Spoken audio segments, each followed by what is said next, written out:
Okay, good evening. I'd like to welcome everyone to tonight's meeting of the Joint Parks Committee and the Youth Education and Cultural Affairs Committee of Community Board 2 in Brooklyn. The meeting is being recorded. The public meeting protocols are posted. Please note that there are 2 scheduled presenters and others who have statements to share. Presenters and speakers will be timed. Barbara Zellagringa will call first on committee members, then community board members, and then members of the public if there's enough time allocated for the question and answer. We urge everyone to be respectful of the time, and if you're part of a group, the group has the allocated time, and the members of the group can divide the speaking time amongst themselves. So we do have a quorum of both of our committees, and we'll start with introductions. So for the Parks Committee, Barbara Zellagringa, the chair, will handle that. Barbara? Thank you, Betty. Yes, I'm Barbara Zellagringa, the chair of the committee. My co-chair is Andrew. Hi, Andrew here. Westy. And if we could go around with our committee members, please. Good evening, I'm Candace Harrison, and I'm a committee member for the Parks and Recreation Board.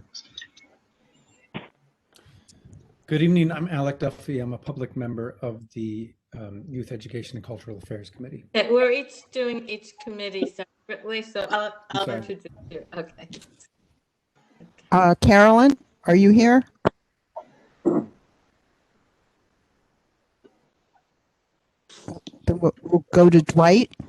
Good evening, Dwight Smith, a member of the Parks Committee and the board. Lenny?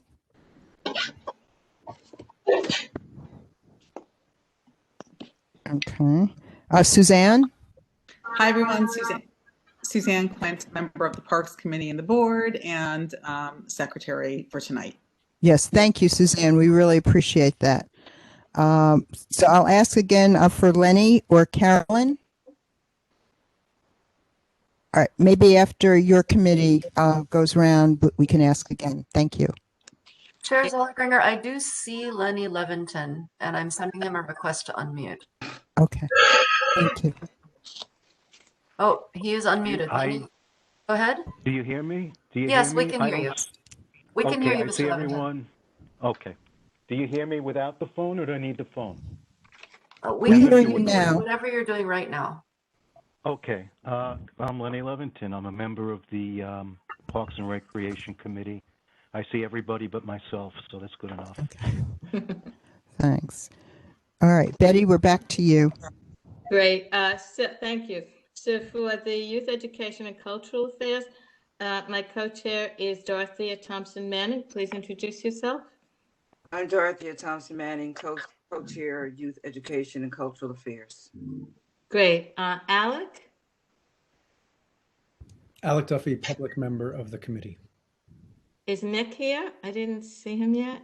I am. Good evening. Nick Ferreira, a member of the Youth Education Cultural Affairs Committee. Samantha? Oscar? Hi, everyone. I'm Oscar Luckett. I'm also a member of the Youth Education and Cultural Affairs Committee. Santia?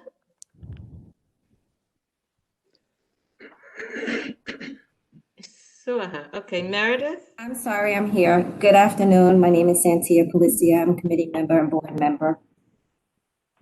Great. Meredith? Meredith Phillips Almeida, committee member and board member. Great. Did we see Eric yet? Eric Sproul? He may not be here yet. We also have district office staff. Can you introduce yourself, starting with Taya? Hi, everyone. Taya Miller, community associate, and I think Carolyn. My colleagues are on the line as well. Carolyn, are you there?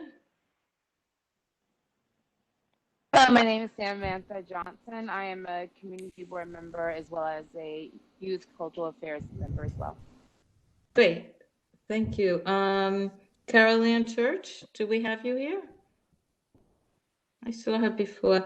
And Gustavo, are you here? Okay. Okay, so thank you everybody for giving us time this evening for this important discussion. Is there a motion to adopt the agenda? Barbara, and is there a second? Second. Andrew, thank you. And so we'll have a vote. And okay, so will members of both committees indicate that you agree to adopt the agenda tonight? I agree. Agreed. Agree.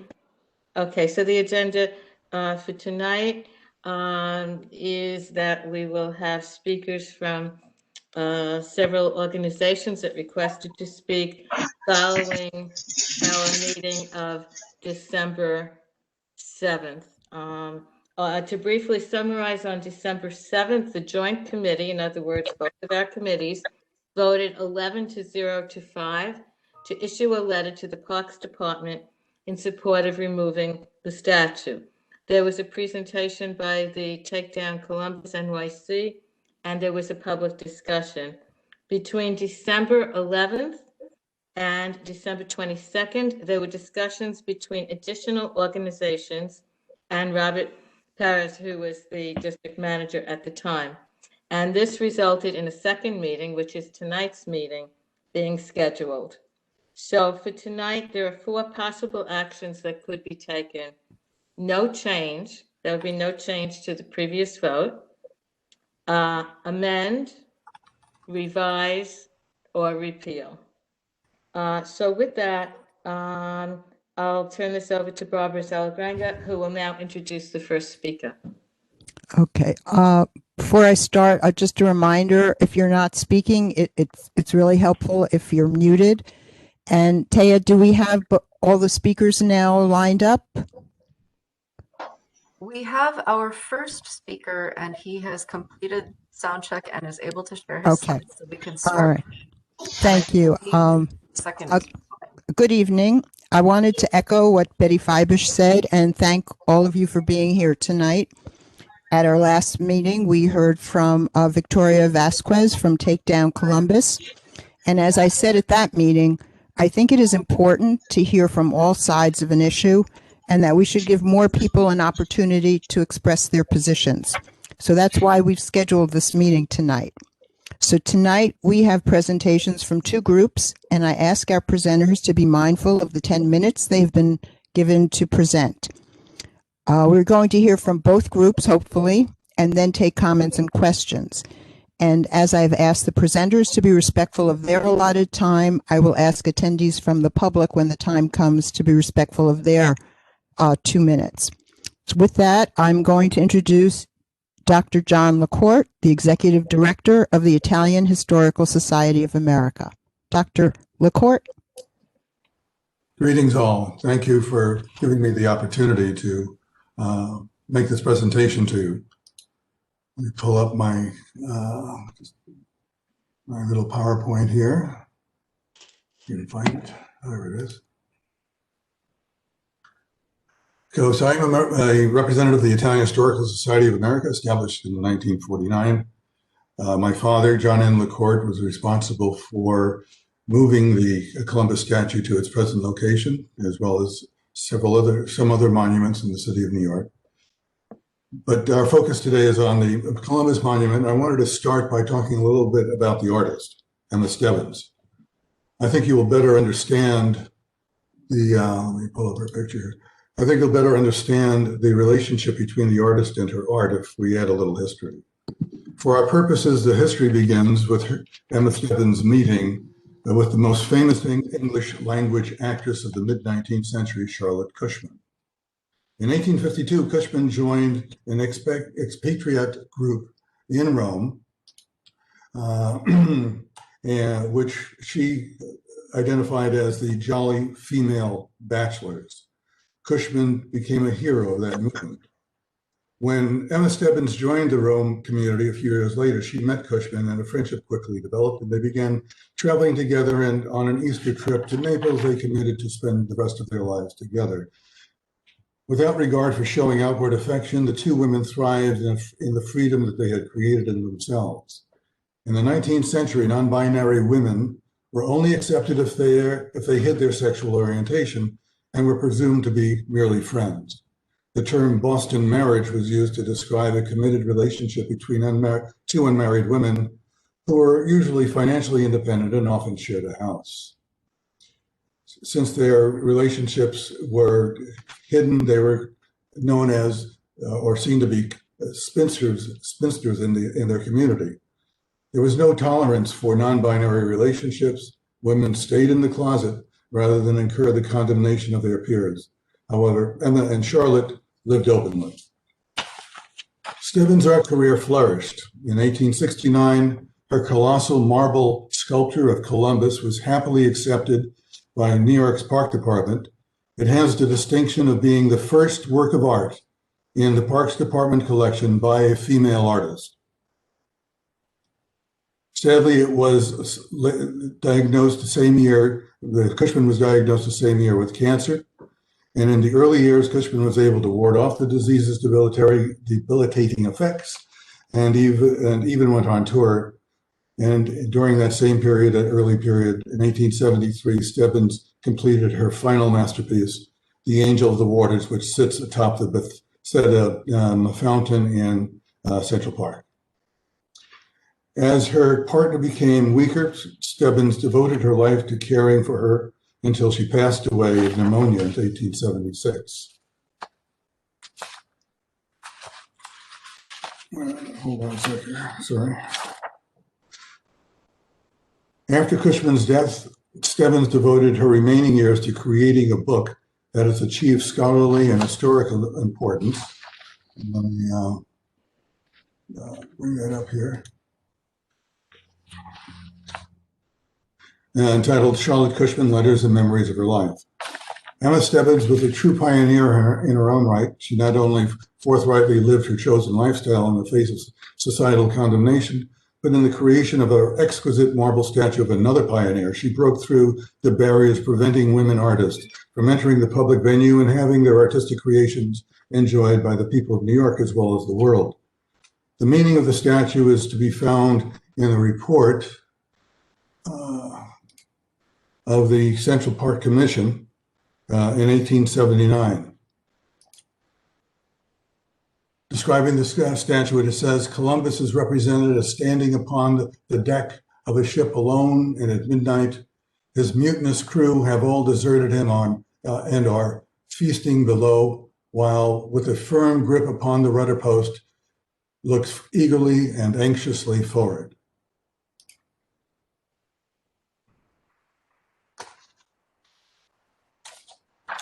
One cannot help but feel that Stebbins expressed some of her own spirit in her representation of the defiant Columbus. Standing up to the judgments and criticisms of the entrenched views of her time, one can imagine her identifying with the visage of strength and determination she so artfully places on the face of a young Columbus. I would like to now address the rationale that this group put forth, as I understand it, anyway, in the December 7th meeting in which you voted to remove the statute.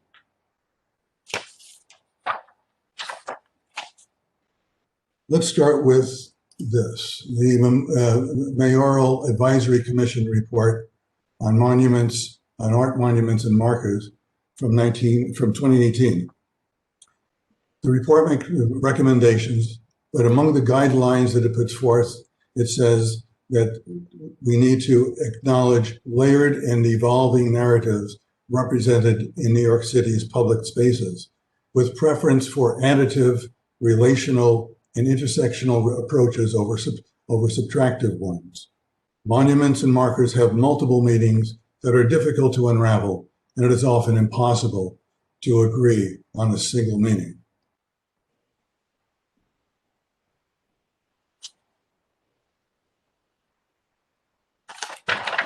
The entire course of our societal evolution is characterized by outstanding achievement and by unspeakable cruelty. I'm finished with the PowerPoint. Can we just go back to me or? Okay, great, thanks. The entire course of societal evolution is characterized by outstanding achievement and unspeakable cruelty. It is the weaving of good and bad and has created a fabric of history which we are now the product. From our 21st century perspective, we can justly be proud that we have evolved sufficiently to condemn cruelty, and that has been accepted as normal behavior in the past. The history of social acceptance of non-binary women and men over the last couple of centuries is a good example of this kind of moral evolution. Let's perform a brief thought experiment. Let's try to imagine how our society will be judged 100, 200, 600 years from now.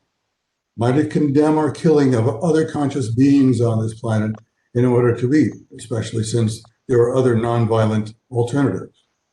How might they judge us for knowing that we ignore the 11 million people on our planet who die of starvation every year, or the 800 million who are in constant hunger? How might they judge us for living in a consumer economy that largely rests on the labors of millions of people whose compensation and living conditions are well below the poverty level we would ever accept for ourselves? Although some are concerned about these issues, our society as a whole accepts them. The Columbus Monument is an expression of a mid-19th century view about events that took place 500 years before that time. It inevitably has a different meaning for us now than it did in 1869, and will again be seen differently in 2069, assuming that it continues to be there, and continue to change over time. Monuments remain unchanged, but the world around them constantly changes. In the December 7th meeting, one of you said that the statue is a symbol of hate and therefore needs to be removed. I understand the sincerity of this and similar interpretations of the statute. But as the Mayor's Commission report points out, such issues are complex. Few statues have a single meaning. Assuming that future generations have made advances in their moral views, how will they judge us? How should they judge us? Will they feel that their moral standard is superior and that we should have adopted it? Or will they understand that human society and morality continues to develop and change, and that we are all, at this point in time, a single point along the road of history? Our statues and monuments from ancient times to now are time markers in the story of human evolution.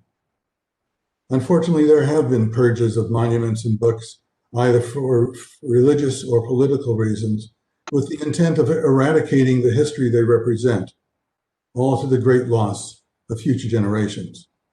No matter how sincere we might believe our motivations are, we need to understand the importance of preserving these markers for generations of the future. One final point. Members of the council, I commend you all for what you do for your community. I am sure it's a better place for the generous efforts that you make. But please consider that even though the statue is located in your community, New York City is a world city, and Columbus's sculpture is a treasure treasured by the world as well as the local, your local community. What you do not only affects the community, but the global community, both present and in the future. To cast it aside forever would also remove the contribution made to the New York collection by the first female artist. With all due respect to you, I sincerely ask that you reconsider your vote of December 7th to have the statue removed. I cede the rest of my time. Thank you, Dr. LaCourte. You did use up your time. Okay. So, Angelo Vivolo, are you prepared to speak now? From the Columbus Heritage Coalition? Yes, I am. Okay. So thank you for being here. And as indicated before, your group has 10 minutes. So thank you. Thank you. I want to start out by saying that I'm proud of being born and raised in Brooklyn, went to Lafayette High School, and graduated from Long Island University, which is in the shadow of where this statue stands right now. So on behalf of my colleagues, I wish to thank the members of the two committees present and the entire community board too for the opportunity to speak with all those who are here with us tonight. Pioneering 19th century sculptor Emma Steppins may soon be the latest victim of the irrational frenzy that seeks to wipe out and wipe away all memory of Christopher Columbus. Steppins was the first woman to create public artworks for New York City. The New York Times described her as a rising star. Now a small group has set their sights on ridding Brooklyn of Steppins' acclaimed statue of Columbus, commissioned in 1863 and one of her earliest works. We know that the Italian explorer's legacy has been twisted and misrepresented into a biased and hateful view of Hispanic and Latino cultures and the Spanish, who were the first European settlers in the New World. And we know about the history in America of bias against Italian Americans. The hatred now extends to the work of a pioneering gay artist. When will it stop? Emma Steppins was born in Manhattan in 1815. From her earliest years, she was a devoted art student. She designed and executed works in crayon, pastel, oil, and watercolors, but never exhibiting anything in public until after taking up residence in Rome. Beginning in the late 1820s, aspiring sculptors migrated to Italy throughout much of the 19th century. The Metropolitan Museum cites several reasons for the attraction to the land of my parents. The abundant quarries of Carrara and Cerveza provided marble, the medium of choice for sculptors and skilled artisans, and carvers were readily available at affordable wages. They were essential to the complicated and labor-intensive process of enlarging and translating sculptural compositions into stone. Ms. Steppins became one of the group of the, as stated earlier by Mr. LaCourte, as one of the independent-minded American expatriate women living in Rome who worked in the neoclassical style. The pervading art life of the Eternal City stimulated her energy, and in 1857, she determined to make sculpture a profession there. She produced many fine works from her studio in Rome. Her first work, which won special notice, was inspired by Tennyson's poem of the Lotus Eater. Other works included the famed Bethesda Fountain in Central Park, completed in 1873. 6 years earlier, she created the Brooklyn statue of Columbus, which brings us here in her defense. Columbus was her first public commission, the first for the woman and the first for a woman identifying as lesbian. While in Rome, she met the acclaimed stage actress, as was stated earlier, Charlotte Cushman, and they lived together happily and unfortunately right to the final end of the Charlotte Cushman's life. Emma Steppins was a devoted partner, and when they came back to the States, she stayed with her until the very end, and being, as I said, a loving and appreciative biographer of Charlotte Cushman. In 1971, Brooklyn welcomed her statue, the Columbus statue, to a new home in the historic Civic Center. At this point, we must recognize the late John LaCourte Sr., founder of the Italian Historical Society of America, for his dedication, determination, and leadership.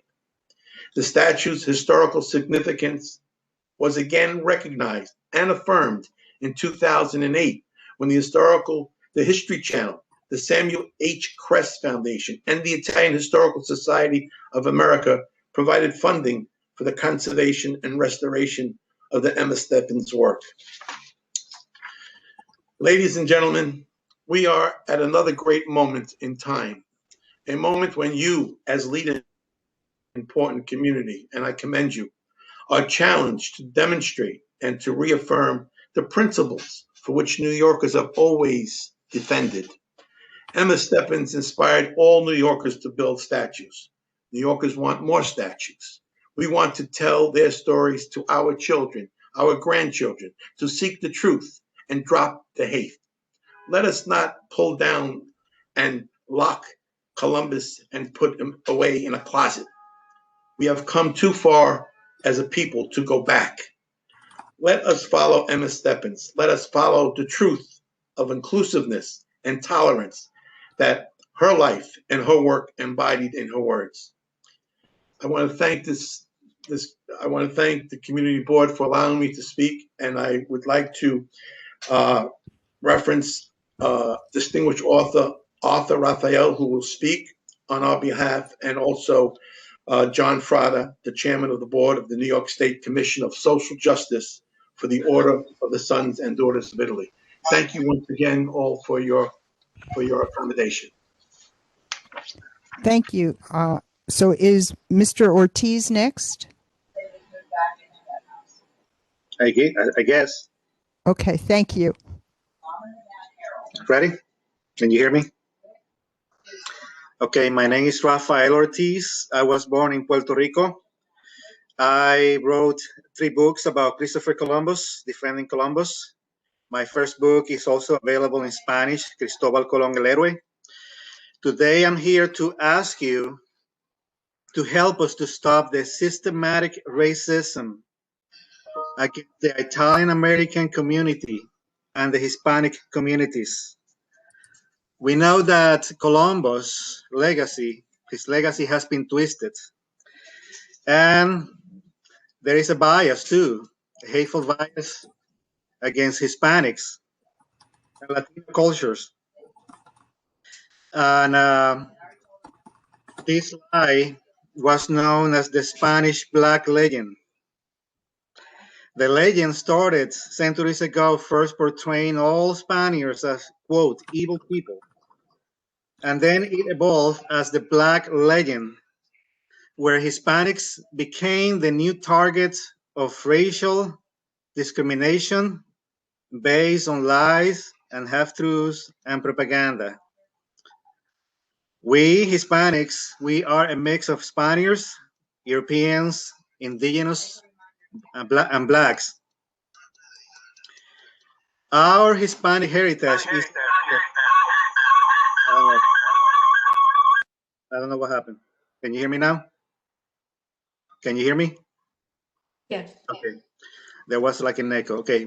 Our Hispanic heritage is a direct result of Columbus's explorations. Our Spanish language came from the great explorer who sailed for Spain. Our religion, culture, music, and food represent diversity at its best, a fusion uniting all these cultures.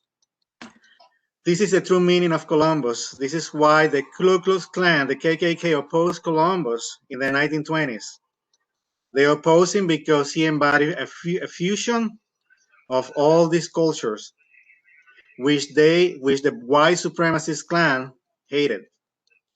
Colombia is the feminine representation of Columbus and was first used in a poem by a great Black female poet named Phyllis Wheatley in the 18th century.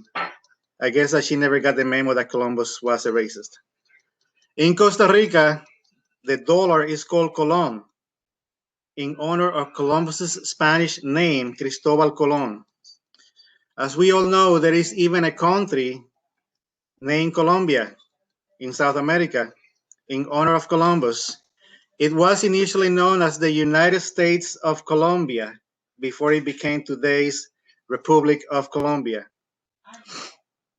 If Columbus is synonymous with racism, the Knights of Columbus would have never taken his name, nor would they have helped Dr. Martin Luther King Jr. fight racism as they did during the Civil Rights Movement. Columbus has been slandered today as guilty of genocide, racism, and of owning slaves. If Columbus was alive today, he could sue for defamation, and he would win. You may have never heard of the Spanish legend until today, baby. You may have never have known that millions of Hispanics across the Western Hemisphere proudly claim Columbus their own, interwoven into the great fabric of our diverse culture. But you know now. But now you know. And I so kindly ask those who persist in removing Columbus' statue today, please stop. Rather than split us apart, join us instead as we celebrate the true meaning of Christopher Columbus and our Hispanic culture, tradition, and diversity. And I will add to that, if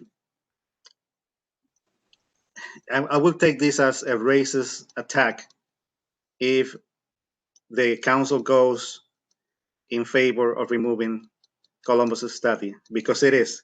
Just imagine if this was Martin Luther King instead. Imagine his statues being vandalized and being removed, and people say, no, we are not attacking, we are not against the African American community, we're just against Martin Luther King because he was a bad guy. That would not fly. That would be taken as discrimination. So it is with Columbus. You cannot separate Columbus from the Italian and the Hispanic community. And we will take it as an attack and as a racist discrimination. Thank you. Thank you, Mr. Ortiz. We really used up the 10 minutes, but I know, Mr. Fratta, that you want to speak. So if you can speak briefly, we'd love to hear from you. I saw you a minute ago. Now I don't. Thank you very much. History of Italians in America is one of struggle and sacrifice in the face of enduring prejudice that continues this day. After the Civil War, plantation owners seeking cheap labor sent from impoverished farmers, sulfur miners, and other peasants from southern Italy to work the fields alongside the free slaves. Hatred grew for these Italians because they befriended the blacks in places like New Orleans. Italians saw how blacks were being treated. Italians sympathized with them, lived in their communities, and socialized with them. This led to America's largest mass lynching in 1891 in New Orleans. 11 Italians were lynched after a jury acquitted them of murder. This horrific tragedy resounded across the globe and caused a serious rift with Italy, who threatened war against America. In this climate of hysteria, prejudice against Italians reached a frenzy. Italians in America needed a hero. They looked to Christopher Columbus. Many of the statues of Columbus were funded by poor Italian immigrants. They gave their pennies, nickels, and dimes to support the design and construction. In the 1920s, the Ku Klux Klan declared war on Italians, Catholics, and our statues. The Klan protested in Washington, D.C., demanding that Italians be deported and statues of Columbus be pulled down and destroyed, much like today's misguided protesters who destroy our statues. The Klan's threat even extended public expressions of pride. They demanded all Columbus celebrations be terminated. This discrimination continued when Italy allied with Germany in World War II. More than 600,000 Italians and Italian Americans were declared enemy aliens. Many were sent to camps or illegally detained. It didn't matter that 1.5 million Italian Americans comprised the largest ethnic group fighting for America's freedom and liberty. These facts, yet none of this in history is taught in our schools. So it's not surprising that bigotry continues today. We see the movies, the media, periodicals depicted Italian Americans as gangsters, bimbos, Guidos, and uneducated buffoons. Even our own governor is not immune. A recent front page of the New York Post touted Governor Cuomo as a fictionalized gangster figure cooked up by the motion picture industry. Even more outrageous, the Post caricatured his late father, Governor Mario Cuomo, as a modern-day Italian-American as a modern day Italian American hero, as a 1930s organized crime boss. No other group would tolerate hateful attacks, nor should Community Board 2 in Brooklyn, a home of hundreds of thousands of Italian Americans proud of their heritage. Please reverse course and rescind your action that is hurtful to your Italian American neighbors and all people of goodwill. Please work with us to drop the hate and seek the truth so that together we can build up more statues and not tear them down. And I thank you for this time. Thank you so much. And so now we are going to have questions from committee members, either from the Parks Committee or the YECA Committee. Maybe if you raise your hand, committee members, if you have a question. And Betty, maybe you'll help me here. Do you see anyone raising their hand from our committees? I am looking. I do want to acknowledge Carolyn from our committee is here now, so thank you for being here. All right, I don't see any questions. We also have members from the Community Board too. I see Mr. Quint and Mr. Dew, and there are others. I thought we would just have our committees first, but I don't see any comments. So go There ahead, are no Betty. hands from your committees, but Mr. Ciro Scala is raising his hand. Sure. Mr. Ciro, you need to unmute. Yes. I think he was just waving to us. Sorry, I was just waving my hand to tell you that I'm present in the meeting. We're glad to see you. Okay. Thank you. Do any community board members have questions or comments at this time? This is John Duke. Yes, Mr. Dew. Yeah, I heard the presentations in support of keeping the statue there. I did not attend the first meeting, so I have no sense of what was presented that brought the committee to that original decision. Is there a way of giving a very brief synopsis of how the committee came to this original decision? Well, first of all, we did have minutes which have been available that chronicled what happened there. Betty, did you want to briefly talk about? I think Betty really did at the beginning of our meeting summarize what happened. But I don't have the minutes in front of me. Taya, do you have the minutes that reflect? I have the minutes. Okay. Clearly, we had a presentation from an organization that is very much interested in taking down the statute, raised issues about the police protection. Unfortunately, they did not have any they had not done any real investigation as to the costs of the police protection. They also were an organization consisting of 10 people. I would say the committee members, particularly from one of the committees, felt very strongly about taking down the statute. There was a very healthy, robust discussion of the issue, and a motion was made.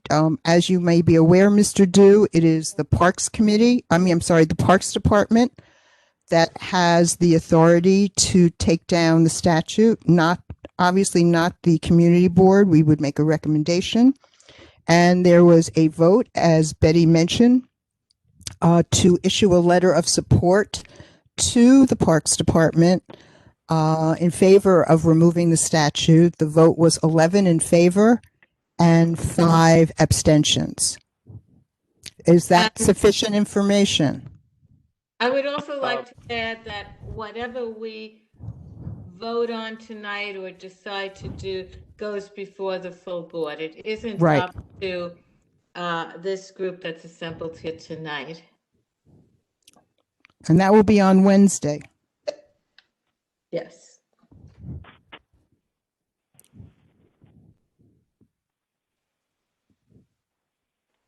Betty, Barbara, could I hop in really quick? It's Jessica. Sure.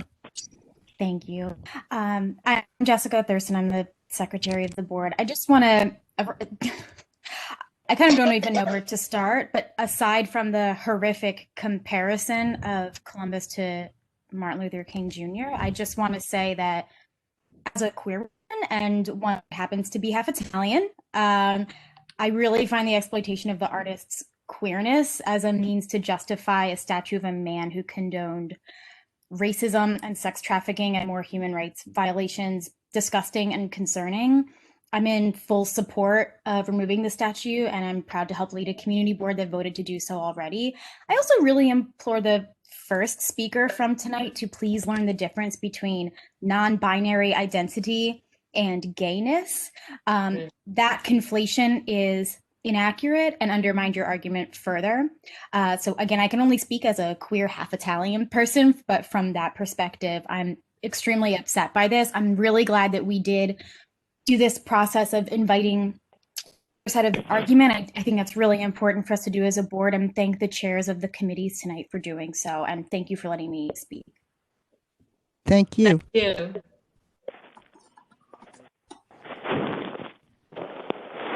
I would like to answer if I. Right now, we're just hearing from board members. Okay. It's Suzanne. Okay. Yeah, and by the way, I froze up. I'm not sure if maybe some others did earlier. I did, yes. Yeah, so I wasn't able to raise I could hear, but I couldn't raise my hand or unmute. So I'm just always interested in knowing, from the organizations, just a little bit more about the organization in terms of the number of people that are involved in the organization and how you meet and what you do, and maybe just roughly how many people are attending tonight, those types of things. If the two speakers could answer that.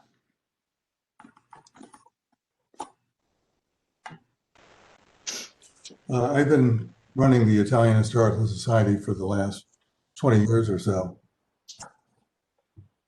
I live in California. I don't live in New York, although I go back and forth quite And often. is there a membership? Do you meet with regularity?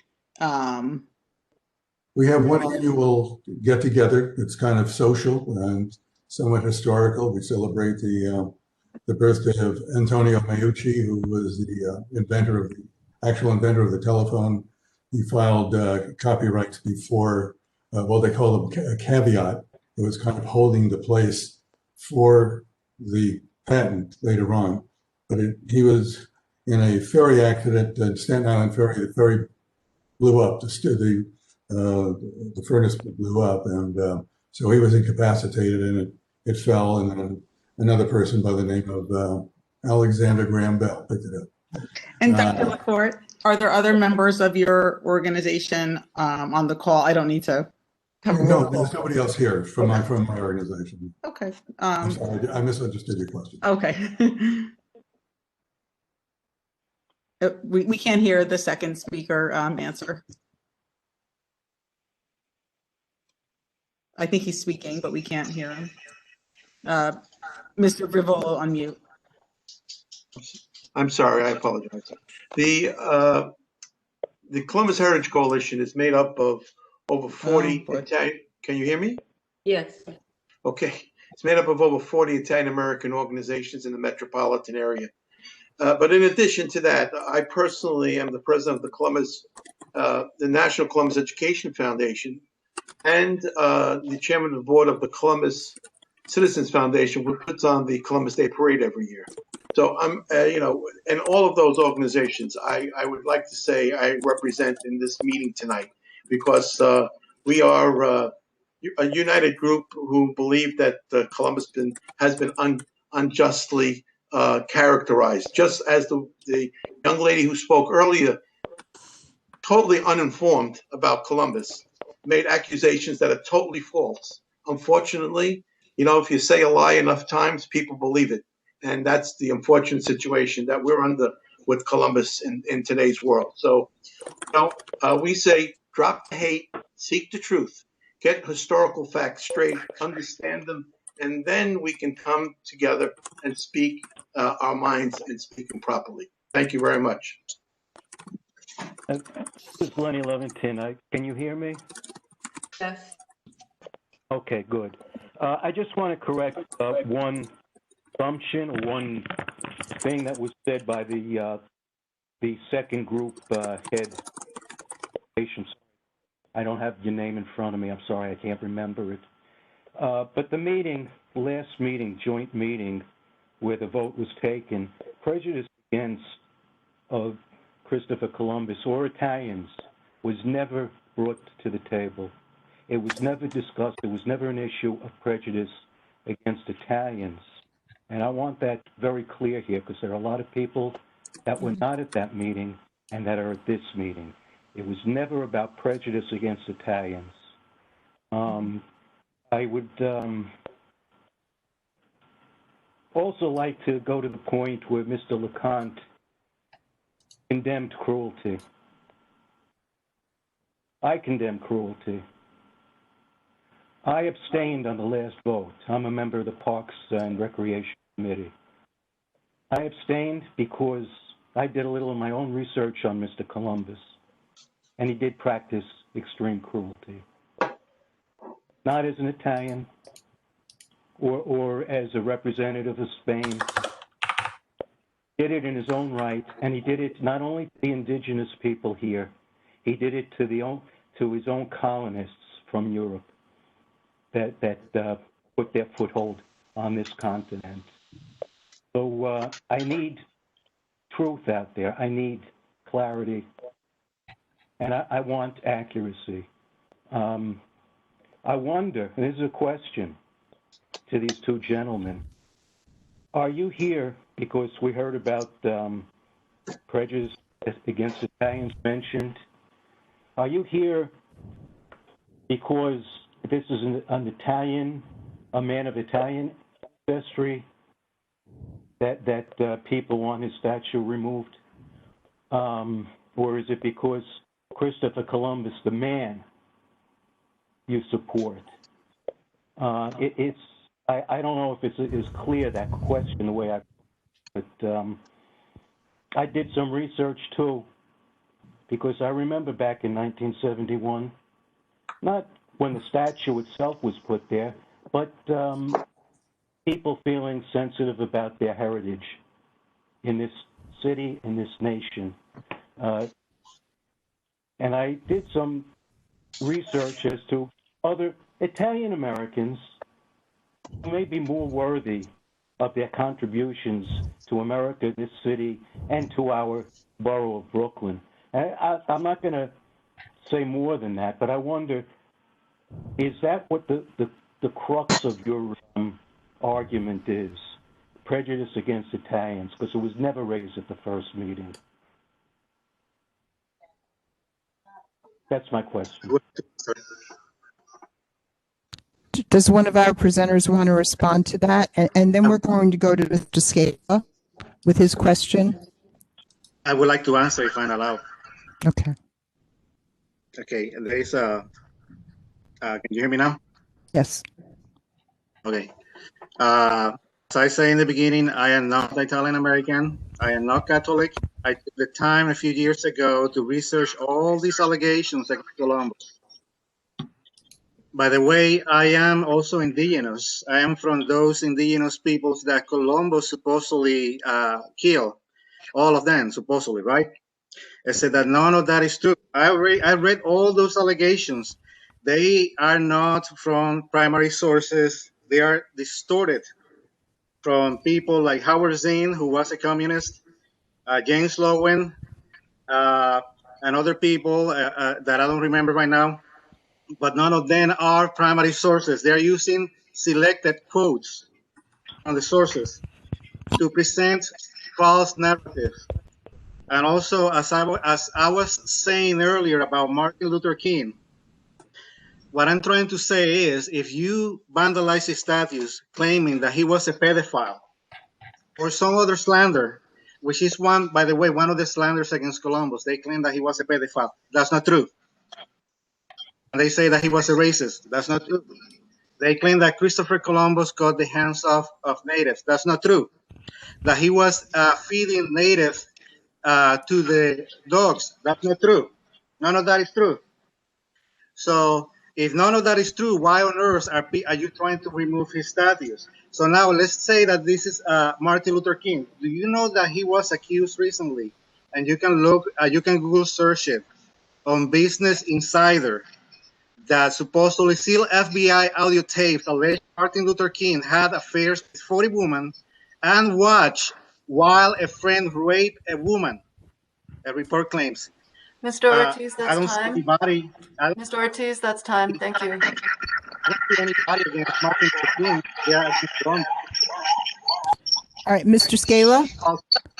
My only question, Madam Chair, is the fact that I'm like Mr. Dew. When you took a vote, and I'm sorry if I missed this, when the committee took the vote in favor of removing the statue, did you allow for people to come at that meeting and counter that issue before you voted? Just a point I want to make. We heard from a number, we had quite a few people who spoke, and so that anyone who wanted to speak at that time was able to speak. There were, I would say, a good deal more people who spoke in favor of taking down the statue than who wanted to leave it. And as I said, there's a comprehensive report of the meeting in the minutes from that. And my So follow-up we is, did have an opportunity. what changed to have this group speak tonight?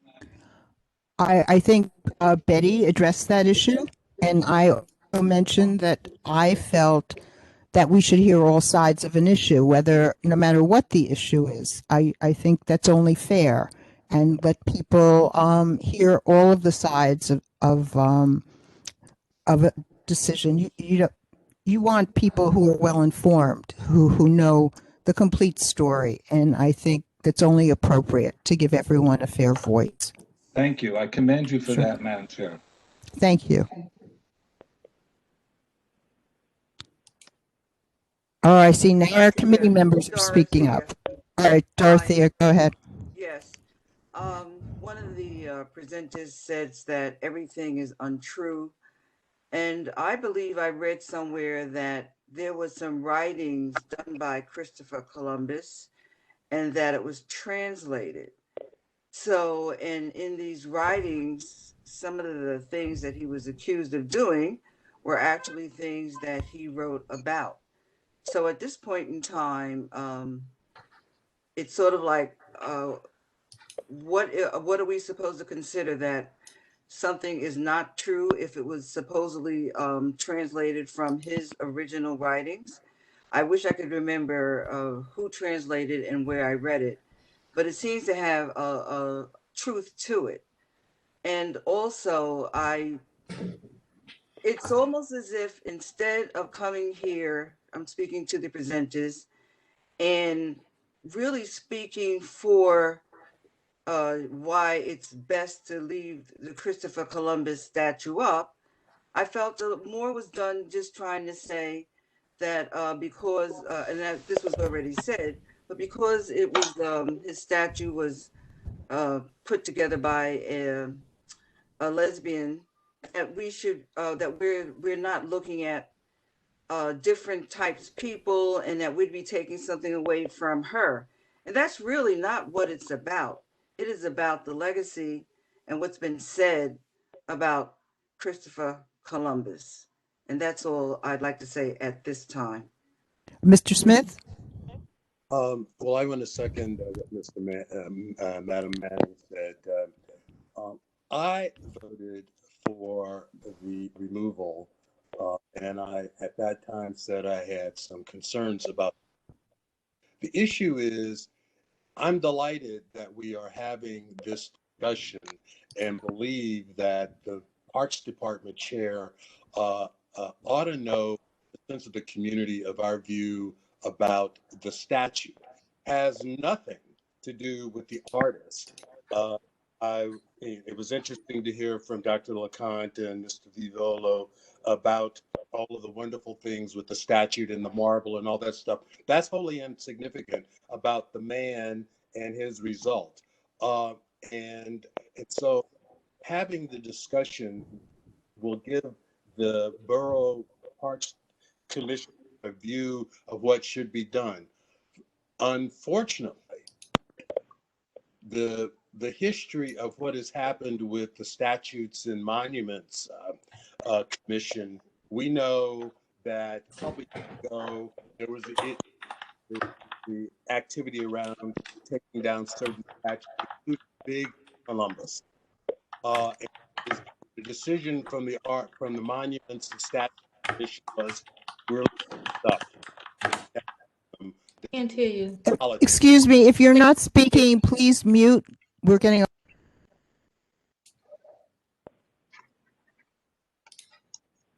And so the decision back then was that no, they're not going to take down Columbus, but they are, because of this layered effect that Dr. LeConte talked about, the layering of new understandings of history as it moves forward, was decided as the reason for leaving the statute and putting up an information plaque that spells out his role in the Americas. And that didn't happen. Neither is there an information plaque there, a fence around the place, nor are there cops guarding it. And my issue is we've got a resource allocation problem here. I don't see why we need to have our policemen guarding this statute. We need to deal with it. And so going to the commissioner with our view, telling what we want is one thing. Recognizing that the Arts Commission the Monuments Commission has already said no, the likelihood of our removing this statute is small as well. But maybe there is an opportunity in having this discussion to come out with something useful.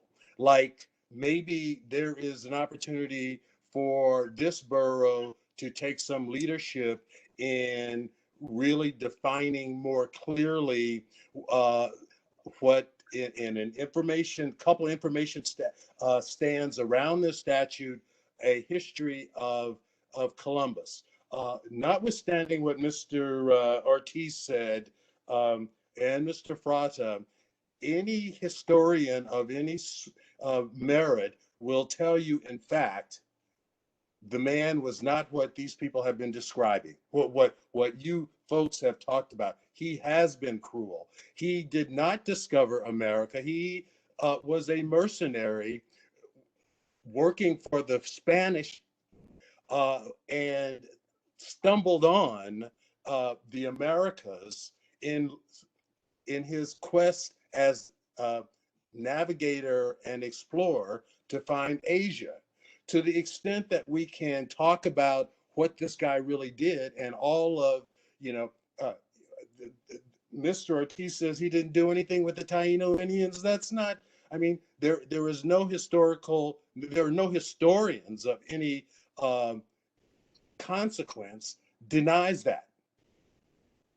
And so I guess what I'm saying is understand, Mr. Presenters, where we were coming from in our last meeting.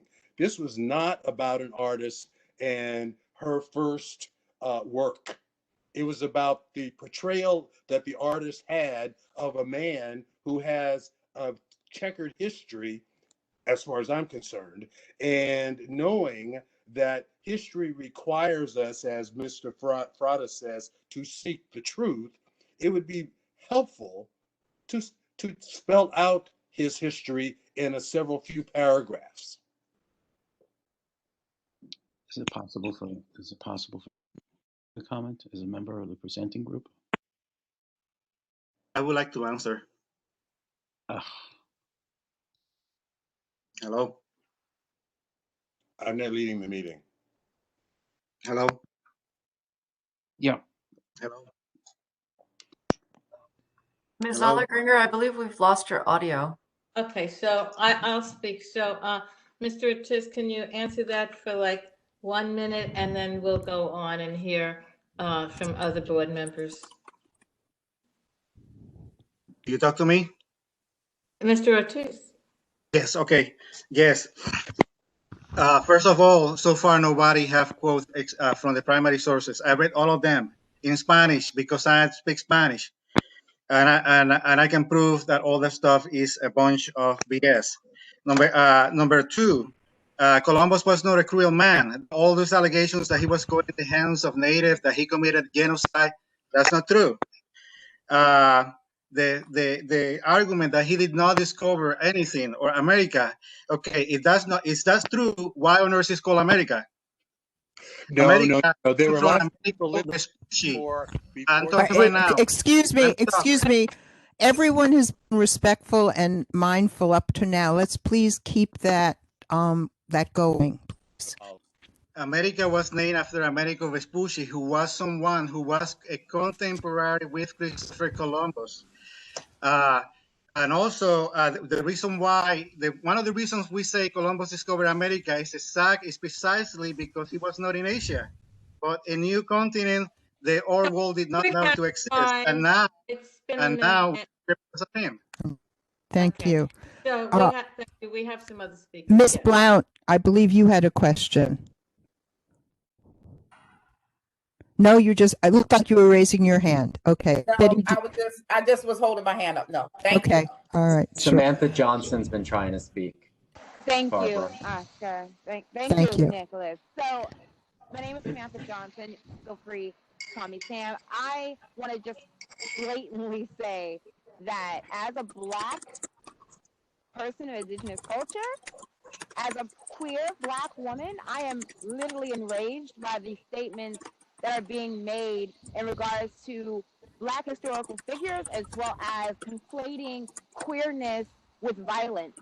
I want to be very clear that this statue in question is nothing about individual sexuality or queerness, nor is it about the understanding of one Black or brown culture. I am very misunderstanding how individuals who have brown indigenous culture in their background amplify the genocide of other Black and brown people, whether the documents state that there is a map that shows the colonization of areas that never belonged to them, including Puerto Rico, and including other lands that would have been better off if not even mentioned Columbus in his face. He would have been better off in Spain doing what he did best, which was be a colonizer.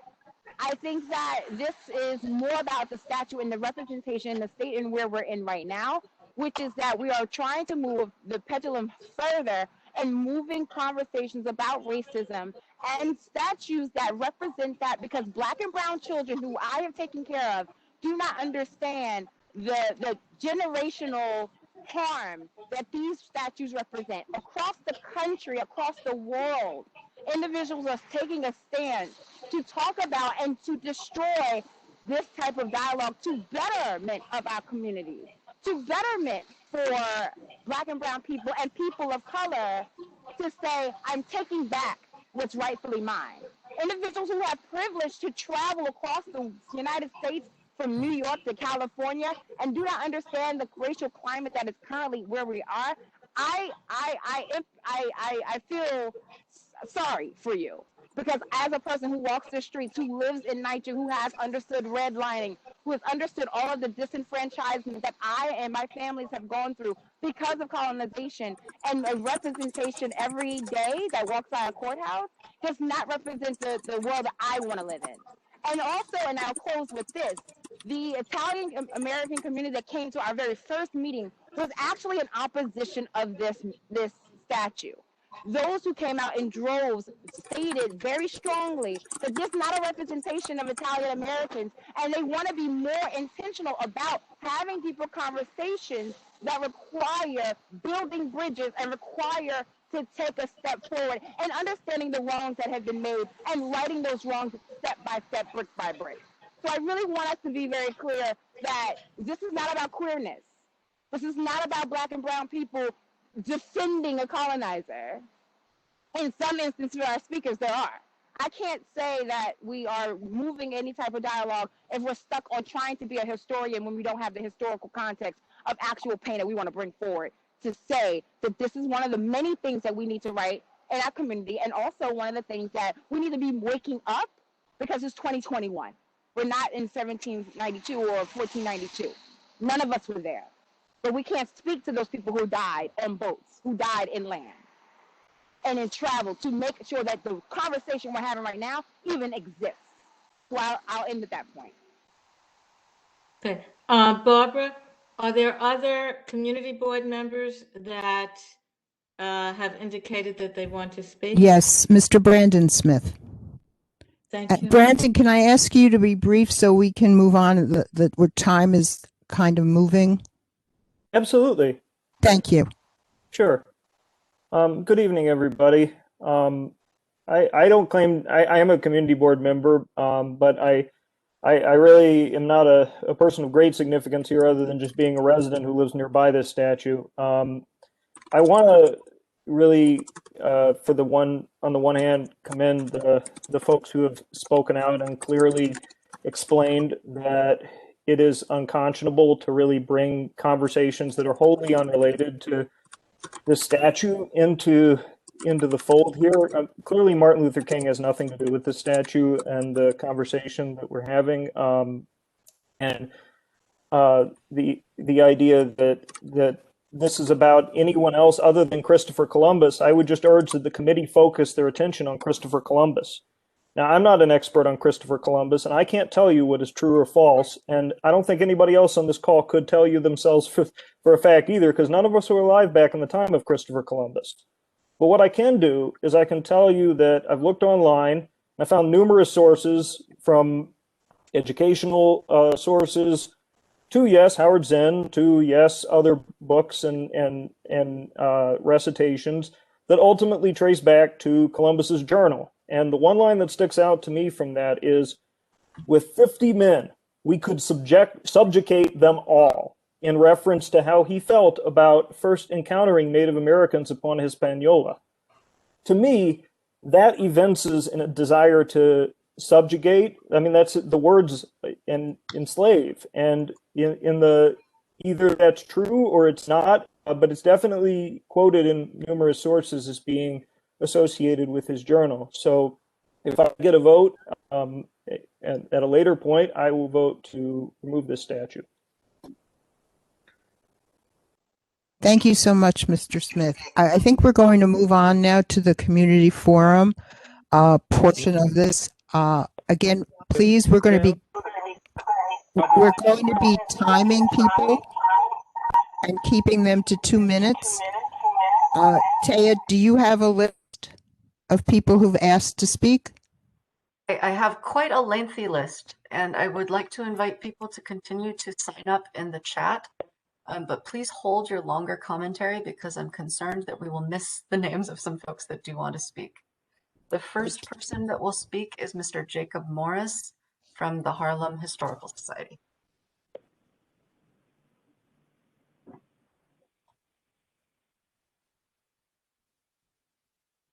Mr. Morris, you're muted. Unmute me. Okay. Can you hear me now?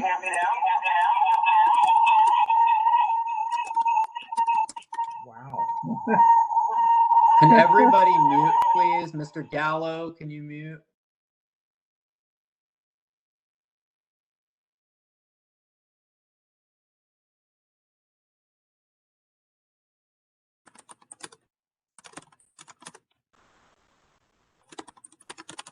Just a reminder that if you're not speaking, please mute. We can hear someone typing. Mr. Morris, you can unmute. We'd like to hear what you have to say. Excellent, excellent. Let me take the speaker off. Can you hear me okay now? Yes. Okay, great. All right. First, let me say Columbus got to go. On the other hand, there is no contemporaneous likeness of either Christopher Columbus or Amerigo Vespucci. So my proposal is to keep the statue and change the name to honor Amerigo Vespucci, who was the one who figured out that the Western Hemisphere existed.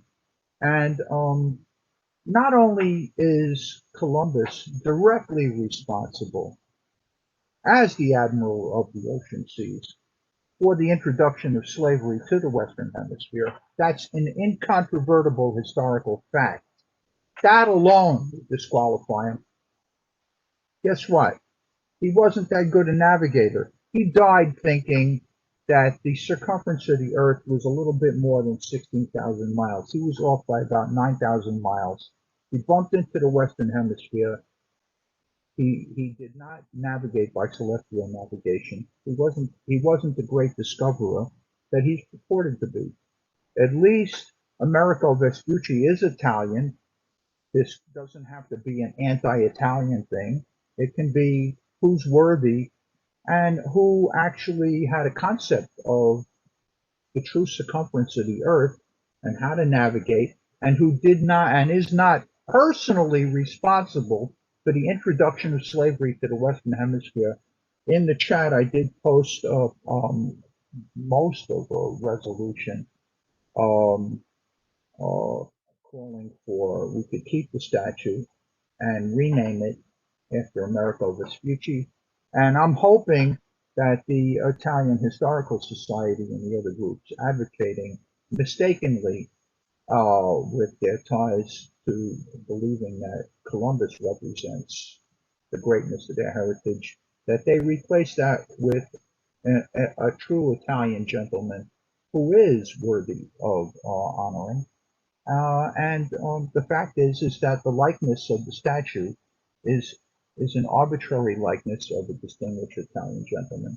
Let that Italian gentleman be Amerigo Vespucci.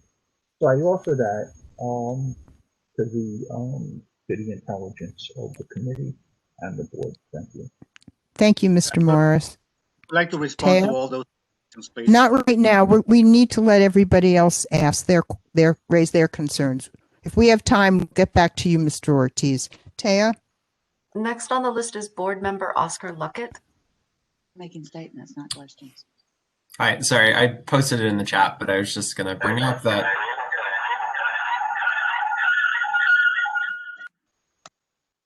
Sorry, can you hear me? Sorry, I just posted in the chat, but I was going to motion to uphold the vote from December 7th, but I can wait till the rest of the public speaks, since it seems like a lot of people want to speak their mind before we Thank you, Oscar. Next is Michael Arena. A reminder that you have 2 minutes, Mr. Arena. And you are muted. Mr. Arena? Can you hear me now? Is that yes, we can hear you. I just want to point out that Mr. There's a representation from the Sons and Daughters of Italy, which was not mentioned when someone asked about, and they have members all over the state. So I want to point that out. If there's any question that there aren't many people that are concerned with this issue, both in the district and outside the district. 2 points, 3 points. These are facts. Let's deal with the slavery fact second. Slavery pre-existed in the Western Hemisphere. Columbus. It existed all over the world. Columbus didn't invent it. It pre-existed prior to Columbus's arrival. Better drop that one because it won't wash. Number 2, he did not infest the entire population. They carried immunities. They all did, just like we're suffering with a pandemic right now. People carry immunity. People are not immune to certain diseases.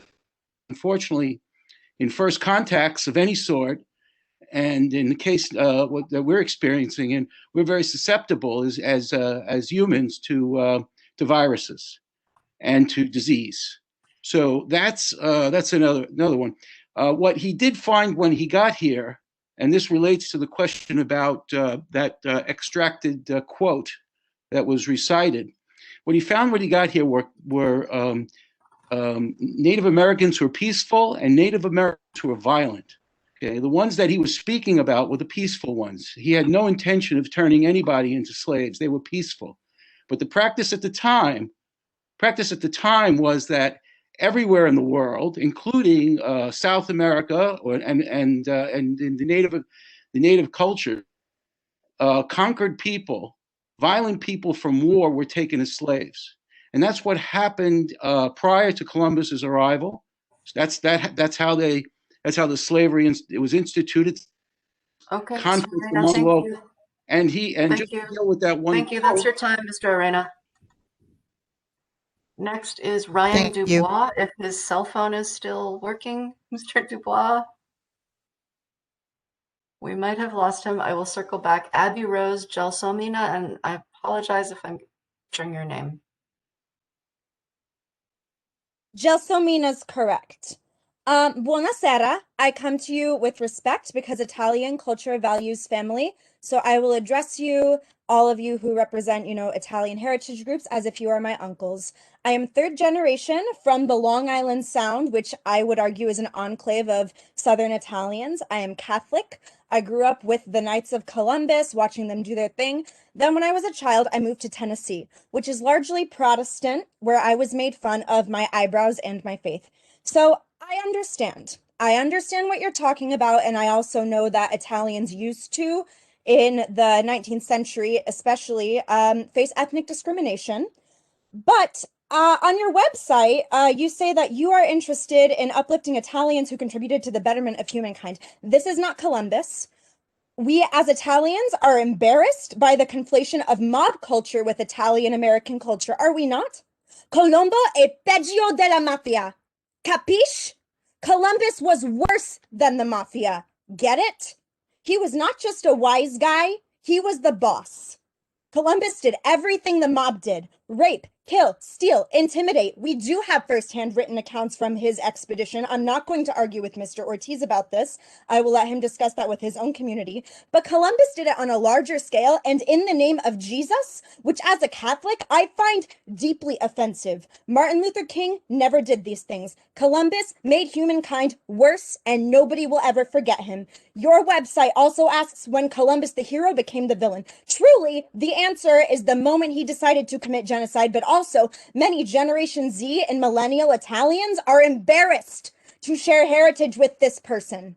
Emma Stebbins and Charlotte Cushman weren't even Italian. It's irrelevant that they were lesbians. Columbus still committed genocide. So I recommend asking a queer woman who is an Italian artist to carve from the material of the current marble statue, a statue instead of St. Francis Cabrini. She was a great Italian Catholic immigrant who contributed to the world something beautiful from Italian culture, a culture of caring for the immigrant and the orphan, and she never committed genocide. There's not even a question about it. Keeping the Columbus statue up in NYC, the way I see it, is the same as keeping the Confederate statue up on the courthouse lawn where I lived in Jackson, Tennessee. I love you as my Italian fellow Americans. Thank you. And I invite you to prayerfully consider this from the daughter of Italy. My bisnonno è di Serino in Avellino, and I am eligible for dual citizenship and proud of it. I am not proud of Christopher Columbus. Okay. Thank you. Thank you. Thank you. Taya? Miss Kara, there is no last name. Kara? You're muted. There you go. Hello, everyone. I'm speaking as a third-generation Italian American, a third-generation Southern Italian American. As many people have noted, there are so many Italians, Northern and Southern, who deserve a statue. Columbus is noted in the historical record as condoning sexual trafficking of Indigenous children, slavery, and genocide. Having a statue of Columbus, especially a statue that an Italian American group approves of, signals to all Americans that these are the type of people that Italian Americans approve of and that we want to be associated with. I understand that Italian Americans of past decades and centuries clung to Columbus as a way to assimilate in the US, as we were discriminated against, and also as many Italian Americans did not know the full history. But we can celebrate and promote our Italian heritage without a public statue of a man who committed so many horrible acts. We can celebrate our languages, our beautiful food, our history of resistance fighters, our philosophers, our artists, our medicinal traditions. There's really no reason to have a statue of anyone from any culture who helped to lead a genocide. And just because the statue exists doesn't mean we have to let it stand. We're not beholden to an old statue from a long time ago. Thank you. Thank you. And thank you for keeping to the 2 minutes. Taya? Daniel Raymond is next. Hello? Hello. Hi, can you hear me? Yes. Cool. Hi, I'm a 4th generation Sicilian American New Yorker living in Queens. First, I want to address a serious criticism to the community board too. You're supposedly responsible for hosting a robust and democratic discussion with input from all sides, but all of the organizations you invited to represent my Italian American community tonight are pro-Columbus. Why haven't you invited Italian American organizations to speak tonight who are opposed to Columbus? So this discussion is incomplete, and you can't possibly consider reversing your original vote without hearing from an Italian American organization on the other side. In fact, not having a 3rd session and hearing from such an organization would be undemocratic, regardless of whether or not the vote even takes place, just for public record. Second, I want to say that it's embarrassing that a charlatan was invited to pollute the public discourse tonight with absurd conspiracy theories.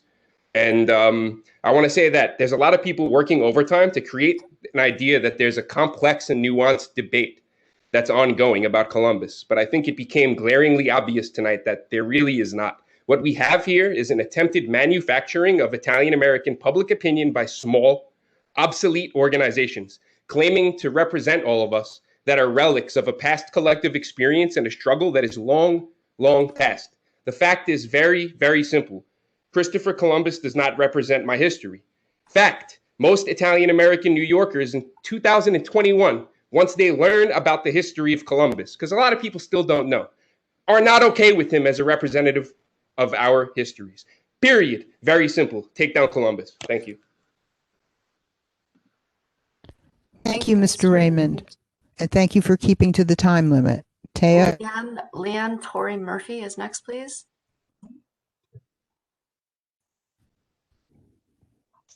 Leanne Torrey Murphy, again, I'm sorry if I'm butchering your name. We'll come back to you. Mark Shar. Hey there. I don't have a lot to say other than I strongly suggest that we get rid of the statue of Christopher Columbus. I think literally anybody else would be better than him.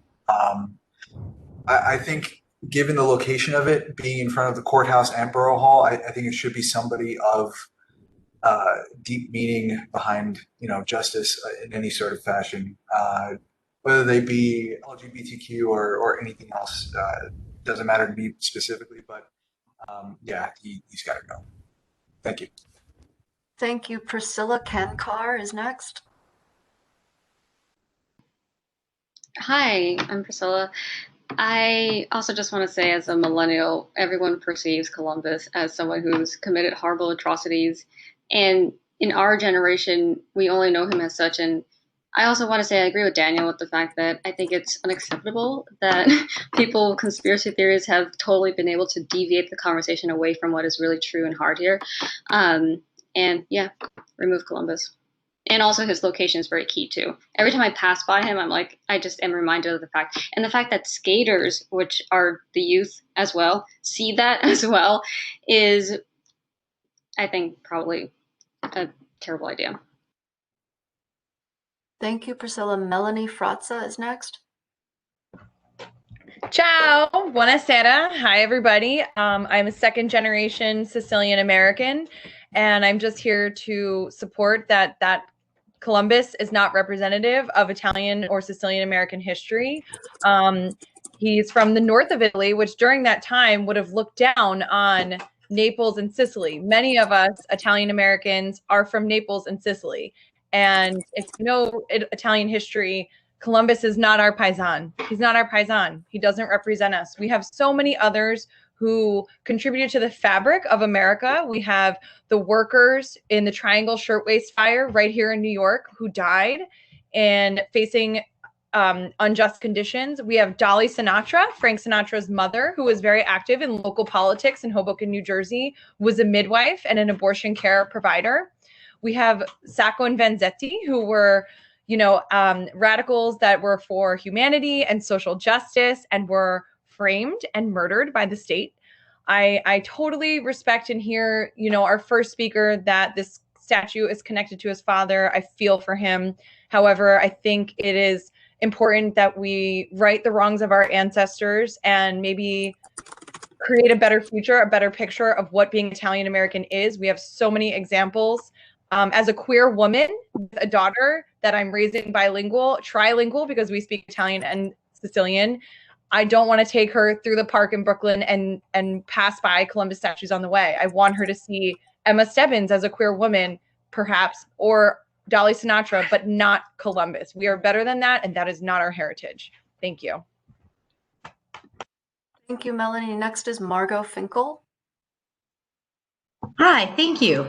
I want to speak to the board, urge the board to vote to continue with the plan of writing the letter and not to change the decision. I want to respond to some of the comments that the original speakers made. I think that this idea that it would be erasing history to take down this statue is wrong. It's a straw man argument, that people will still learn the history in school, but they'll also learn accurate history by the discussion that taking down this statue would cause. The accurate history being that Columbus caused genocide, raped people. There's a whole section on brutality on his Wikipedia page. I think that preserving the history of the sculptor can also be done with taking this statue down. It seems like she still has sculptures in Central Park. I don't think there's any erasure happening.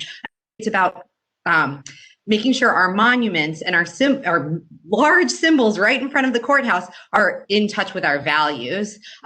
I think that I understand that board members were concerned about hearing from both sides, wanted to hear the perspectives of Italian Americans. Some Italian Americans have made accusations that this would be racist to take the statue down, but they don't speak for everybody. And I think that in the end, the board is going to leave some people upset. And I think in the end, you have to think about what your moral compass is telling you and what values you hold, what side of history you want to be on. I think it's clear that this statue represents the wrong side of history. And it's not just that Columbus existed a long time ago. Bartolomeo de las Casas, who I think was mentioned before, wrote at that time about how awful Columbus was. I mean, Galileo, Italian person who existed a long time ago, there's really nothing bad to say about him. Columbus is a particularly awful person,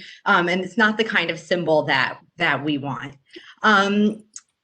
Again, also just like no basis that against Italian people here, that hasn't been a part of the conversation. I think it's just really about Columbus and the atrocities he committed, which are easily Googleable. Thank you, Margot. Next is David Weinkrantz. David Weinkrantz, you're muted. Okay, we'll come back to you. Ryan Dubois, we're back to you. Leanne Torrey Murphy.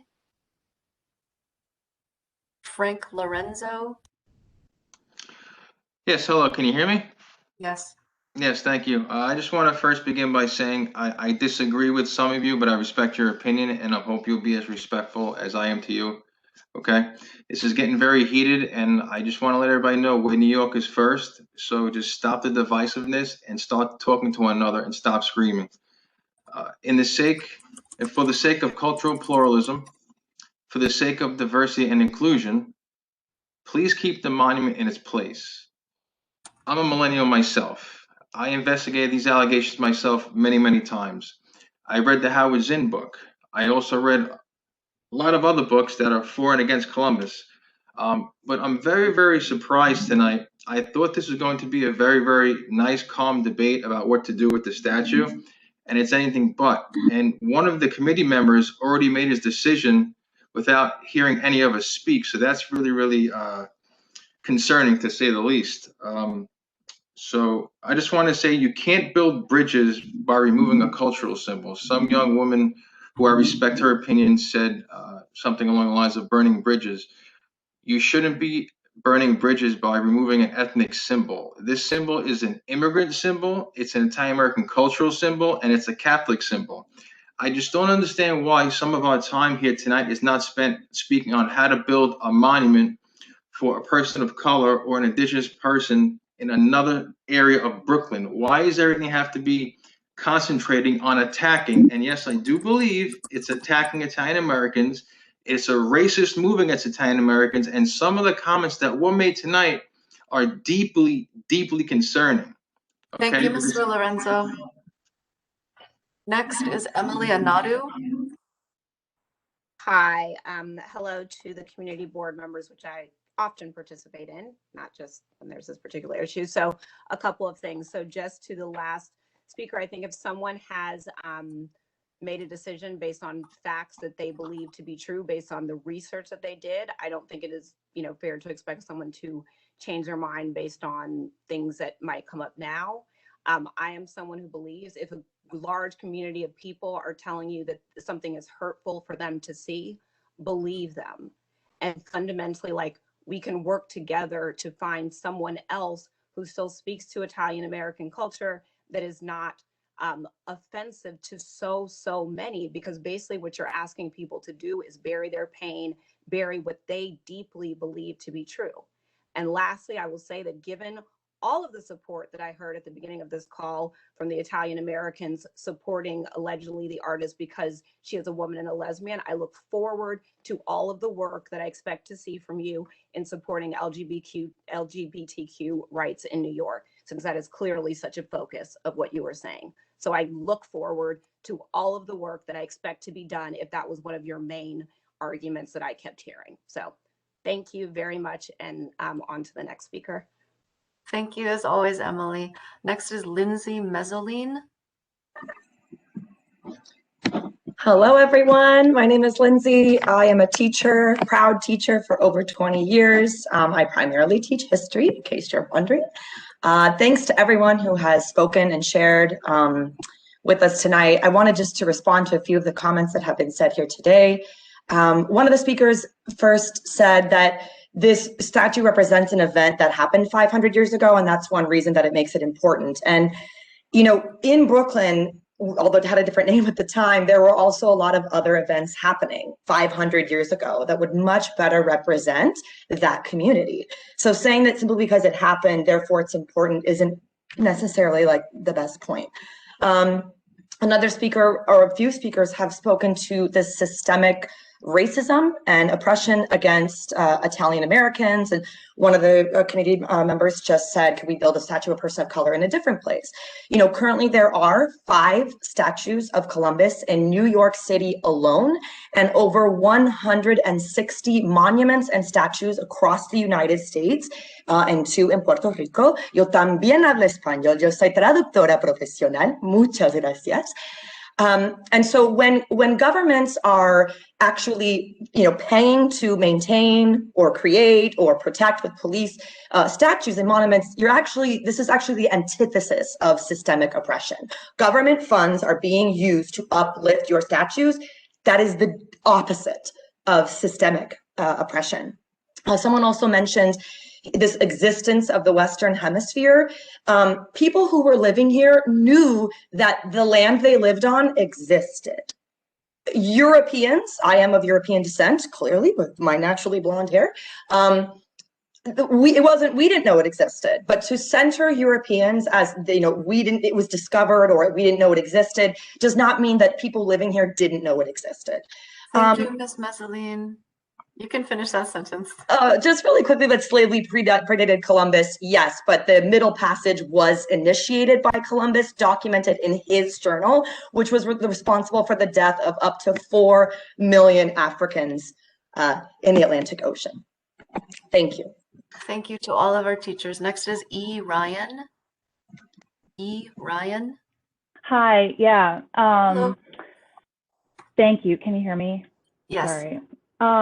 So I just wanted to speak a little bit on behalf of some of the older generation in the group.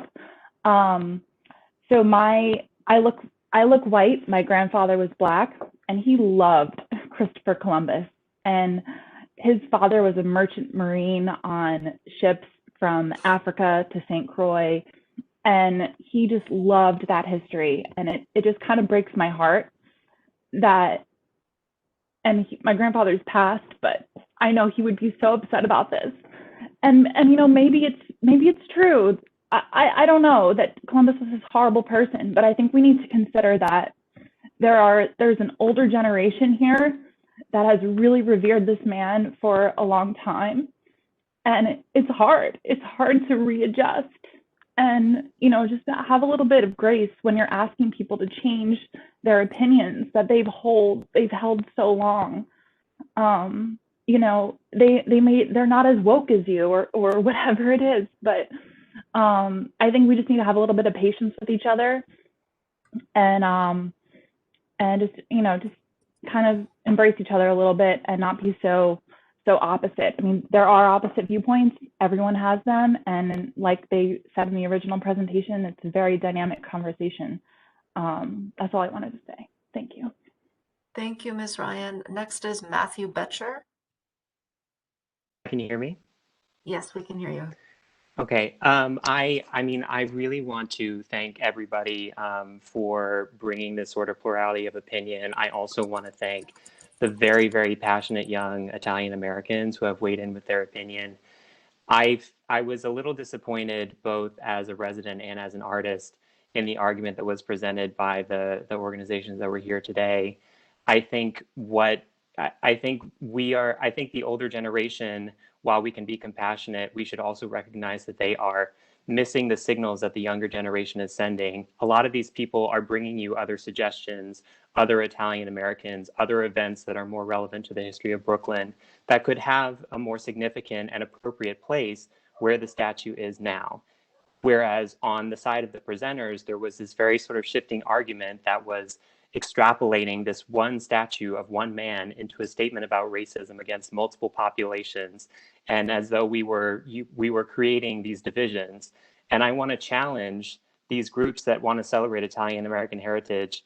I want you to approach, and I hope you will approach, the argument over what to do with the legacy of Italian Americans in this country in the same way that a lot of these younger people are, by recognizing the people that do better uphold the values of your people, and by not clinging to this idea of history that has been so thoroughly broken down and debunked, and not holding on to this legacy that is so harmful for a lot of us that are living in this community today. That's all I have to say. Perfect timing. Thank you, Matthew. Next is Amy Newer. Amy Newer. Hi, I'm part of, thank you everyone for speaking, and thank you for allowing me this platform. I'm part of Take Down Columbus. I would like to echo echo those that spoke on behalf of taking down the statue. I do not want to argue that Columbus was a sex trafficker and a colonizer. I fully support those facts. And I would like to share a quick anecdote. On September 23rd, we were in the in Little Italy in the Bronx. We were doing a quick workshop on the opposite side of the bust of Columbus, where about 80 people showed up. They were part of the Italian community. They identified themselves as part of the Italian community. And there were about 12 people from Take Down Columbus who wanted to do a workshop and wanted to do an informative session about the vile identities of Columbus. And people, some of my colleagues were physically assaulted.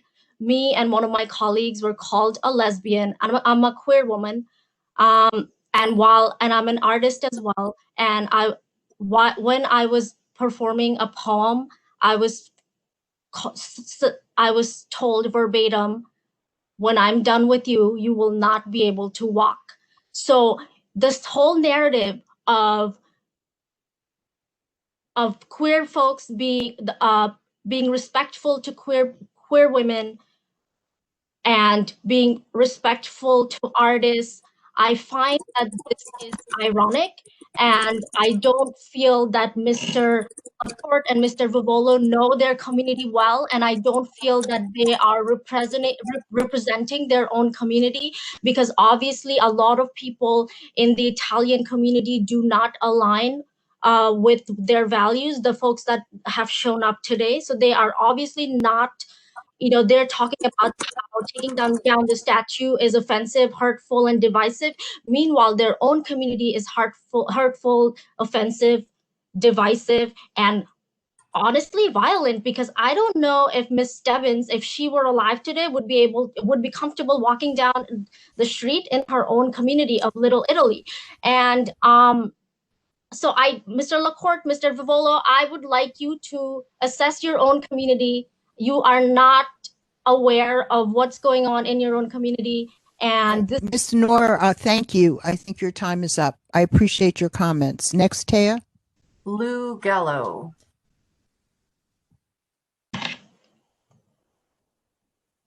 Lou Gallo.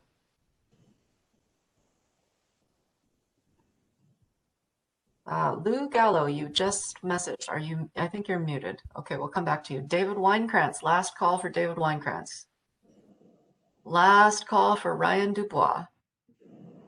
Last call for Leanne Torrey Murphy.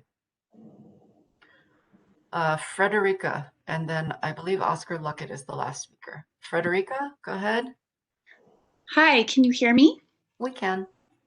Okay, I just wanted to reiterate, I believe it was Emily earlier said that if members of our community have asked for the removal of something that is hurtful and harmful and traumatic, that it is our job, particularly as white and white passing people, to believe them and then to move on with our education of why that is offensive.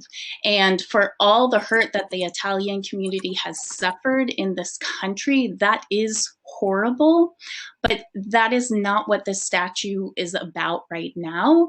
And I would also like to encourage CB2 to reflect on why this vote is being re-looked at again, since it's already passed in earlier. And I would also like to Amy Noor referenced a really important event that is documented, and you can find video footage on Takedown Columbus's Instagram, which I follow, of the the harassment and assault of Italian Americans against this very peaceful presentation and teaching thing, which I have been to firsthand. And so I think it's important to get a full picture of that as well. So I encourage you all to check out those firsthand resources. Thank you for holding the space tonight. Chair Zoller-Gringer, do you have space for 3 more speakers? I believe our final 3. Right. I know Mr. Gallo is there. I don't know if is he one of your 3? No, so 4 more. Okay. Yes. Again, if we can ask people to keep this to 2 minutes, because I think my sense is that the committee members are ready to vote and to vote quickly. I would like to answer to some of the arguments too. No, please. We want everyone to have an opportunity. You've spoken several times and we appreciate it, but let's hear from everybody. Taya? Lou Gallo, we see you. Can we hear you? Mr. Gallo? Okay, I'm sorry. We'll have to pass on you then. Joseph Scelsa? Or Scelsa? I'm sorry, Joseph? Thank you very much for the opportunity to be able to address the community board and to the audience that are here this evening. Let me just tell you very briefly who I am. My name is Dr. Joseph Scelsa. I'm a retired professor from the City University of New York. I'm the founder of the Italian American Museum in New York City, and I also was the first dean of the John D. Calandra Italian American Institute at the City University of New York. My doctoral dissertation was in constructive pluralism, which means each group talking to each other, sharing each other's heritage and experience, and basically trying to get along with each other in doing so. What I'm hearing this evening. I mean, the vitriol that's going on back and forth amongst people is just too much, too much. I mean, the difference between the young and the old really is there's such a divide. I'm an older person, and I know that for me, heritage is so important. I mean, in respecting my forefathers and respecting my grandfather, who struggled very much in this country, and who really idolized Columbus. I mean, you really don't really understand what we went through. I understand what you're going through, and I support you in that. I really do. I think if you're telling me what happened in the Bronx, I don't appreciate that. But you also really have to understand what we've been through, and what our forefathers went through, and what Columbus represents to us. So I'm just asking you to be a little more considerate and a little more understanding of our position. It's not about the gender or the sexual orientation of the artist. It's really about the heritage. It's really about what Columbus meant for Italian Americans. That's really what it's about. Thank you for the opportunity for speaking. Thank you. Next is Aaron Burrows. Hi, can you hear me okay? Okay, great. So similarly, I'm a third generation Sicilian American. I just want to speak to the point of Italian pride. So history is often mythologized and taken out of context in order to meet certain political goals of the time. And Mr. Franta, I believe, or Frada, the second speaker, said it himself that while Italians in America were experiencing so much discrimination and hate, they chose Columbus as this figure so that they could be seen as part of this country. But that doesn't mean that they took accurate history. They took someone who was also 400, 500 years in the past, who had really no link to the present, and made up their own narrative so that it could change the experience they had in this country. And it did. And now Italian Americans do not experience the same racism and hate that was once true in the past.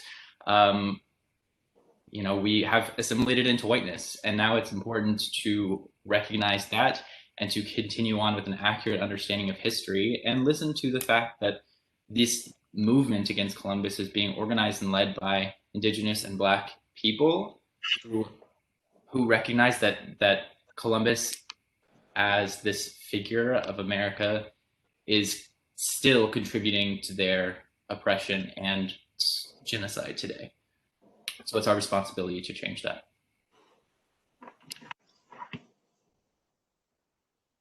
Mr. Burrows, was that the end? I'm sorry. It is so much. Appreciate it. Okay, thank you so much. Mr. Lou Gallo, we're going to try you one more time. It appears you are unmuted.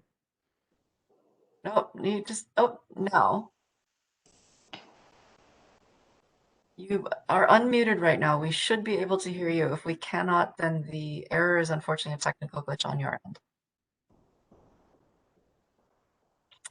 Mr. Gallo, since you've been trying sincerely to get on the list, if you will type your comment in the chat, we could read it. Otherwise, if there are no other comments, I believe the last speaker is Oscar Luckett. Excuse me, I would suggest, I believe Oscar wants to make a motion, so he's not really a speaker. We're going to end the speaker section and come back to the committee, and we'll entertain his motion in that fashion. I actually do know what Oscar wants to say. I do have some things to say as well, actually. Okay. Thank you. Do I have the floor now? Right. I would say give us what you want to say, and then we'll finish, and then we'll entertain a motion. Sure. Okay. Well, I'll keep it brief. I know we're almost out of time. All I really wanted to say is that, you know, this isn't about anima stebans, and it's not about, you know, Italian American representation. It's not even about the young-old divide. What this is about is a statue of a man who expressly came to the Americas with the intention of getting slaves and gold, and a statue that's on public land. So every year, taxpayer dollars go to upholding that statue and upholding his legacy. It's not anything a plaque can change. It's not anything a little bit of red tape can change. It's simply the fact that every time anyone walks by that, I've walked by that statue, you know, almost every day on my way to school, that's the image that the state is upholding. So, you know, truthfully, my vote hasn't really changed since our last meeting. And it certainly wouldn't change from a third meeting that we go into, hypothetical third meeting. So that's why I'm gonna after everyone's spoken, everyone's spoken their mind, make a motion to uphold the decision that we already almost unanimously voted on November 7th. So thank you. All right, thank you very much. I just wanted to recall the vote last time was 11 with 5 abstentions. That's not really unanimous or close to it, just for the record. All right, I want to thank everyone. I have felt that this overall, people have kept to the 2 minutes. I really appreciate that. And I feel overall this was a respectful conversation, and I'm sorry for those who feel it got a little beyond that. But I really want to thank everyone, and I value everyone's discussion. And so now we will come back to we have our 2 committees, the Parks Committee and the YECA Committee. And Mr. Luckett, I'm going to recognize you. I assume you've been having your hand up. I believe you want to make a motion. I would love to make a motion. Yeah, so I'm going to motion now to uphold the decision on December 7th, to send a letter of recommendation to take down the Columbus statue to the Parks Department. Thank you. Point of order, Chair Zoller-Giger, point of order, please. Yes. Hi. Actually, Oscar, to honor the intent of your motion, what this committee could choose to do is the first option is to do nothing, take no action. The only reason that a second vote would be taken is if somebody proposes a motion to amend, revise, or repeal. This committee may also choose to take no action, in which case the first vote of 1105 de facto stands. Okay, sure. Well, let me ask you this. Perhaps people would like to vote again who voted last. We can't just have a new motion and a new vote on this. That's not another option. Mr. Quint, could you speak to that? 4 options. Okay. Do nothing, amend, revise, or repeal. That's it.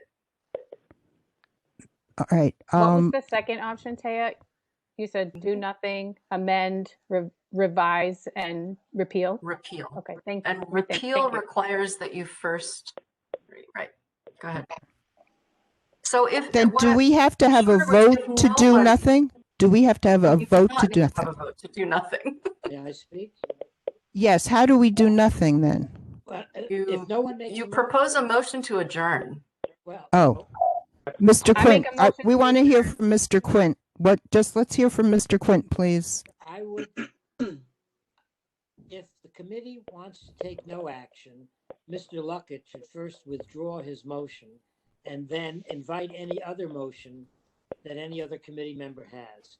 If there is no motion, then the decision stands, and then a motion to adjourn would be in order. Thank you, Mr. I Thank you. would suggest if Mr. Luckett wants to, otherwise you'll just extend the meeting. If the consensus, and I've heard nothing from any committee member, from any of the 2 committee members, that anybody has a desire to change their vote or have a different result, then if Mr. Luckett withdraws his motion and then you open the floor for any motion, there being none, your business is done for the night and a motion to adjourn would be in order. Perfectly said, thank you. So the ball is in Mr. Luckett's court. He's got his hand up. Right. Thank you, Mr. Quint. Mr. Luckett. I'd like to rescind my motion. Withdraw your motion. Withdraw. Sorry. Okay. A little unsure about the procedure. Do I have a motion to adjourn? Well, give everybody, see if there's any other committee member who has any motion. Oh, I'm sorry. Is there any other committee member who is looking to make a motion at this point concerning this, the Columbus statute? I would like to, just for clarity's sake, would like to say that we vote either for or against the letter to go forward. You've already done that. We've done that. That was the decision at the last meeting. The chairs decided to hold the second meeting to invite other opinion to see if they could sway any of the members of the committee who already voted. If none of the committee members feel a need to change, there's no, and therefore doing nothing makes the original vote the vote of the committee, which will be reported to the board. Okay, but And all the members of the committees who are also board members will have another opportunity to vote on this on Wednesday at the general meeting. I think Miss. Go ahead. Who? I don't see someone. Second Oscar's motion to adjourn. No, but he hasn't made a motion to adjourn. No one's made a motion to adjourn. But No. Didn't make a motion to adjourn. He had the floor, so. No. So do we go back to Oscar, John? No. Well, anybody can make a motion to adjourn. Right. I want to make a motion to adjourn, please. This is Nicholas Pereira. I'd like to. And I second that. I second. Yeah, and I second. The motion? Thank you. Suzanne, did you hear the second motion? I second Samantha Johnson. I think Mara Okay, also thank you, Ms. seconded. Johnson. Mr. Ferrer made it. Yep, I'm good. Okay, great. Any people opposed to adjourning? I don't see anyone opposing adjourning. Is there anyone abstaining from the motion? All in favor of adjourning? Aye. Aye. Aye. Aye. Aye. Okay. Everyone voting on the committee? Thank you. All right. Thank you. And thank you, we stand adjourned, which means that the original recommendation of the joint committees stands and will be reported to the general meeting of the community board. And I thank all of those who took the time to speak this evening and share their thoughts. And I really want to thank you all for being here and having the opportunity to hear more input on this issue. Thank you. I want to thank everybody as well for their strong participation, listening, and respect, for the debate. So everyone have a good night. What's left of it. Get home safely. Okay. Thank you.